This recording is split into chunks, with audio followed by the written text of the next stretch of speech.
ancient Egyptian religion is actually very complicated if you think about it. But something that puzzled me for a long time is why it doesn't stray away from Africa so deeply. It's so cemented in the world of Africa, coincidence or not, that I have to mention some coincidences that I have seen between the African continent and Egypt, which is also in the African continent. If these are mere coincidences, then that's fine. And if they're not, that's also fine. First of all, animism. The fact that they worship animals, and some people like to pretend that they didn't worship animals themselves, but they used to bury animals in similar ways that they did to their pharaohs, a burial system that wasn't even afforded to some humans, mummification. Secondly, we have this worship of snakes as resembling death, which is funny because death is a sign for snakes in a lot of cultures, especially Bantu cultures. Thirdly, and I admit this is probably a coincidence, the word Nehebkar means that which gives Ka. Ka in ancient Egyptian is spirits, that which gives spirits. He who harnesses spirits is another one. And in Bantu languages, Nyoka is the name of a snake, and the word snake in a lot of Bantu languages is nyoka, and they have to do with mythology. As you can see, I've printed a few ideas from the past. Like in Bantu mythology, snakes tended to be dead ancestors trying to revisit you in your dreams or in life as well. But usually they were associated with dead people. But don't get me wrong, as you can see with both of these mythologies, there's a duality about it. Like if you look at the first description of the religion of Inyoga or Nyoga, the snake, one who has a chronic infirmity or paralysis. To put a snake with someone is to hate someone or put mortal enmity, but also it could be the ancestral spirits on occasion appear in the form of certain snakes. So there's a duality, right? Which are not expected to do harm and are not killed. In other words, there's a duality, there's a negative side to this and a positive side.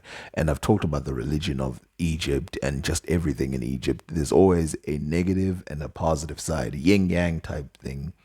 So you see here as well, if you look at Neheb Gao, it says that which gives Ka, right? That which gives spirits. But it also means that who collects spirits. So there's a duality as well, where it's a giver of life, but it's also the taker of life. And that's something that is shared between these religions. What is the Ba? The Ba in ancient Kemetic beliefs represented the soul, was usually depicted as a bird with the head of the individual. The Ba is believed to be able to flip between both the world of the dead and the world of the living if one knew the proper power words or spells, which again is thought brought to life by spoken word. The Ba itself is only one of 9 important components that we would use to define a human soul or existence or being. As you can see, the word Ba also means to exist in Bantu languages. You actually notice that in the word Ba, do Ba. The word Ba in Bantu means to exist or to be peopled. Now, the funny part is in Zulu, the word Ubani means who is it? And the Ba part in the middle, as you can see with the translation from Wiktionary, is to be. Ba is to be.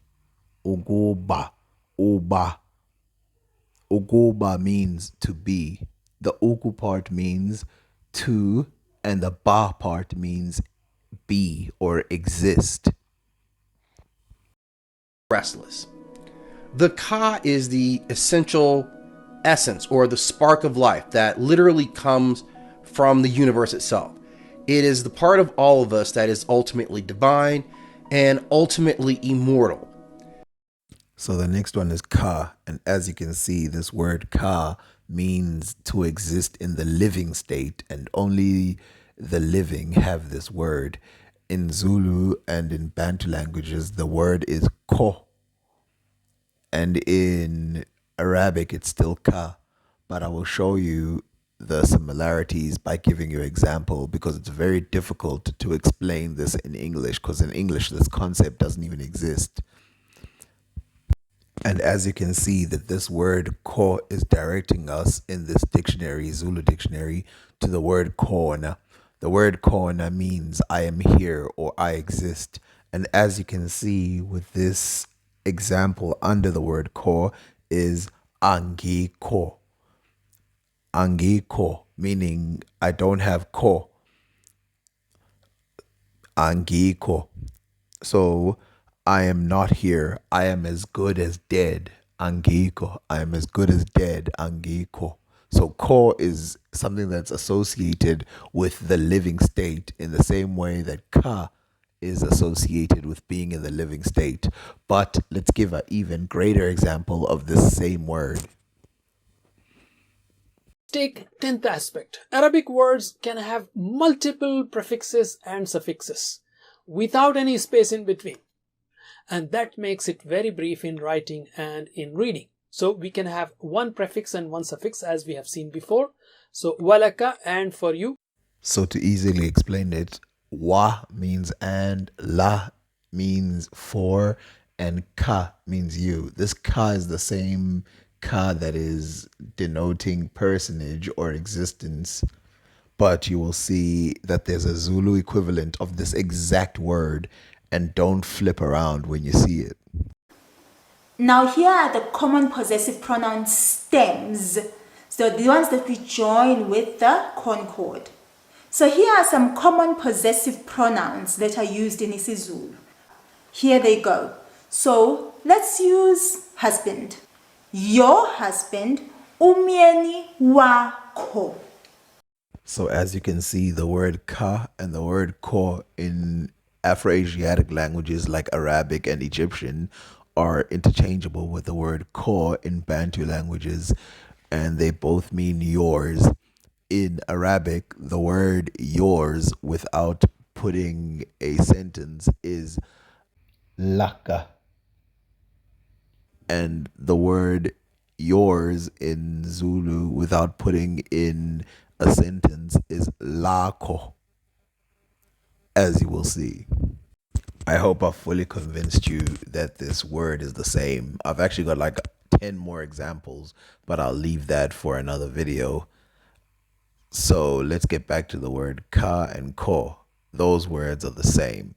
So now let's skip to other words that have to do with possession of the body from that time. Oh yeah, and one more thing. The word ka in ancient Egyptian also means food or sustenance, because ka is being kept alive, and the word kya in Bantu languages also means food or sustenance. Ren is a person's given name. It is seen as the ultimate sum of the person's identity, including experiences and knowledge. The similarities continue as the word rin in ancient Egyptian is jina in ancient or present Bantu languages. The similarities can also be rena, as you can see in Luganda. Whereas the ak is the intellect of a person, and it is associated with thought, and is thus a divine aspect because of its association with creation itself and the manipulation of what we would call Heka or magic. This word ak that he mentions that has to do with building is similar to the word aka, which is creation or to build or to fix. To fix something is kanda in Bantu languages, which kanda means head, which might have to do with the intelligence connection. Let's move on to something a little more visual. The Egyptian seats or the Egyptian pillows, which were called weres, and there were amulets that were symbolic for people who had passed over. They were also used in life, but they were also symbolic, and they protected the head of the deceased from enemies. It writes down in one part of the Book of the Dead, "Thou art lifted up, O sick one that lies prostrate. They lift up thy head to the horizon. Thou art raised up and triumphs because of what has been done for thee. Thou art Horus, son of Hathor, who givest back the land after slaughter. Thy head shall not be carried away from thee. Thy head shall never, never be carried away from thee." And it's referring to the headrest. These are Shona headrests from Zimbabwe, and as you can see, the design is the same, and it's made out of wood in the same way. And these designs exist all over Africa from top to bottom. But not only that, they seem to be the symbol of nations in Africa. They seem to be everywhere in Great Zimbabwe, in Congo, in West Africa, North Africa, Egyptians. They seem to be everywhere. They seem to symbolize something greater, even nationhood. And of course, they protect you from getting your head chopped off while you're sleeping. So this is an early 20th century headrest from South Africa. It's probably Zulu. Let's finish it off by talking about circumcision. And in order to aid us, we have Herodotus, who will tell us exactly what happened. So he says, "For the Colchians were evidently Egyptian, and I say this having myself observed it before I heard it from others, and as it was a matter of interest to me. I inquired of both people, and the Colchians had more recollection of the Egyptians than the Egyptians had of the Colchians. Yet the Egyptians said that they thought the Colchians were descended from the army of Cestrus. And I formed my conjecture not only because they are swarthy and curly-headed, for this amounts to nothing, because others are likewise, but chiefly from the following circumstances, because the Colchians, Egyptians, and Ethiopians are the only nations of the world who from the first have practiced circumcision. For the Phoenicians and the Syrians and the Palestine acknowledge that they learned the custom from the Egyptians."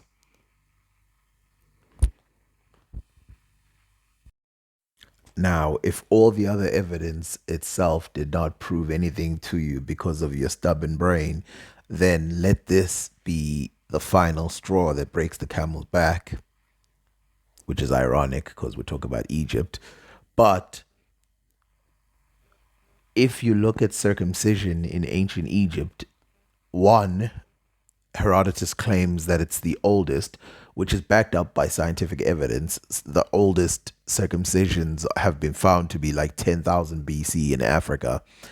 And here's the difference between Israeli circumcision, which they say the Israelis admitted back then. Herodotus says the Israelis admitted back then that they took it from the Egyptians. The difference is the ancient Egyptians also circumcised women, which is typical in Africa. Back in the day, and in every country, every place in Africa, at least where the dark-skinned Africans were, there was circumcision of bodies. And this, again, was a rite of passage. And not only was it a rite of passage, it was also a religious thing. And like I said, this custom ties Egypt back to Africa, because you can see how Herodotus states the circumcision as a uniquely African thing that spread to Asia. This is evidence galore. I don't know what else to do. And if we read Wikipedia, it says more specifically, while possibly dating much earlier than 10,000 BP, rock art walls from Bubaline period have been dated between 9,200 BP and 5,500 BP. The cultural practice of circumcision may have spread from the central Sahara towards the south in sub-Saharan Africa and towards east in the Nile region of the Nile. Now, this is a theory which penetrates a idea that quote unquote Afrocentrists have, which is that the Afroasiatic groups are not separate from the Bantu groups, and that they spread information towards each other. And right here, they're alleging that circumcision might have spread from Afroasiatic groups or Niger Congolese Bantu groups towards Egypt, towards Afroasiatic lands. And if you think about it, this accusation makes everything that I said make sense. The connection of the languages and everything, because in order for them to transfer this, bodies must be transported. This is not a practice that you share with someone over one conversation. This is something you do after you've sort of fused your nation with another. Something that's of particular interest to me is female circumcision, because that one didn't really transfer to the Middle Eastern populations. And as you can see here, the Egyptians practiced it. Xanthus of Lydia in the 5th century BC indicated that female circumcision was practiced among the ancient Egyptians. Agatharcapia, whatever, of Sindus in the 2nd century indicated that troglodytes, which troglodytes are a black African group, ethnic groups, practice circumcision. These groups may have resided along the African coast of the Red Sea in southern Egypt or near the Gulf of Zula in present day Eritrea. While most of these groups practiced a form of circumcision that involved partial excision, the ethnic group identified by Agartha whatever as the Kolobi, the mutilated, were indicated to have practiced a form of circumcision that involved total excision. And then there's a papyrus, which was part of Serapeum Ptolemaios archive at Memphis and has been dated to 163 BCE, indicated that an ancient Egyptian girl, Tathamus, was scheduled to undergo female circumcision. Philo of Alexandria in the 1st century BCE indicated that the ancient Egyptians practiced circumcision.